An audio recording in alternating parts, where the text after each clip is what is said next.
Hey guys, today we're going to be looking at the Seiko SBSA145, and this is the limited edition bait collab. So let's take a look.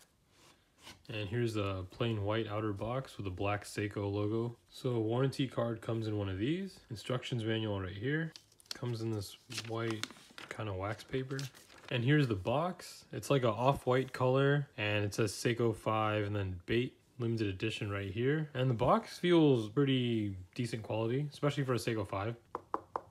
It's a nice solid box, feels very similar to the One Piece and the other limited edition collab boxes, but I do love the off-white color of this. Let's open it up. So inside you get that, it says precision timepiece, and you get the bait logo. That's actually their old school logo when they first started the company, and it says bait and Seiko down there. Really cool. And here's the watch, guys. Really nice. So now the box is starting to make sense because it's the same color as that off-white dial that this watch has. So here's the watch. And a very different take on the typical Seiko 5 Sport. So you do get a thinner bezel on this one, and it's numbered differently as well. And this watch is really cool because it's supposed to look like a vintage diver watch, and it takes on that old school style, and every little detail about it is supposed to reflect that. Even the dial color and the lume markers are supposed to look aged, which is why they're that off-white color, and that's kind of what they were going for. And this bezel is a gray color. It's supposed to look like a faded black bezel, so they made it like this gray tone. And the fact that it's so thin, it's supposed to be reminiscent of how watches were built back in the days of early divers versus now how the bezels are much thicker. Another thing you'll notice is just similar to the One Piece models, this one has a bezel that extends over the glass, and the sapphire crystal on here, I don't know if you guys can see it, but it's actually a curved, and the crystal on this watch, I don't know if you guys can see it, but it's almost like a domed or curved crystal, which I think looks really nice, and it gives it that old school charm even further. And I think the One Piece watches had a similar. So on the dial you can see that the markers are almost like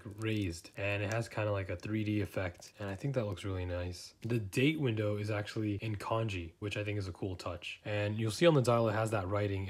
It has the bait ink signature, and it says automatic 10 bar, and underneath it has precision timepiece, and it's kind of like a smiley face like the older Tudor divers used to look like. But overall, really cool aesthetic. And I think this watch, similar to the Rowing Blazers Rally Diver model, this one also goes for a old school watch kind of brought back homage type of thing, which I think is going to be really popular. And it's not like a typical collab where the thing is just shouting what kind of collab it is or taking design cues from that. This is just pure aesthetic of a vintage timepiece, and I think that's a really cool thing that they did. Similar to how the Rally Diver with the Rowing Blazers collab was just a reiteration of that classic watch and nothing else. And I think that's really awesome. On the back, you'll see the bait logo and a see-through display case back, which looks really nice. And this model is only limited to 300 pieces. So extremely limited, probably going to be extremely tough to get. I found mine online, and I'm not sure if any retailer was even going to carry these. If you see them for sale, I would say just buy it because I don't see them going down. I could actually see the price going up on these. So if you see it for like $100 or, you know, not too much over retail, I'd say this is probably the best price you're going to get because it is limited and it's such a small number. You won't be able to find a new model after just a couple of years, as I'm pretty sure most of these are going to be worn. And if there are a few that are not going to be worn, the prices on those are probably going to skyrocket. So I suggest finding one as soon as possible and picking one up if you do plan on buying one. All right, let's get it on wrist and see how it fits. All right, guys, here it is.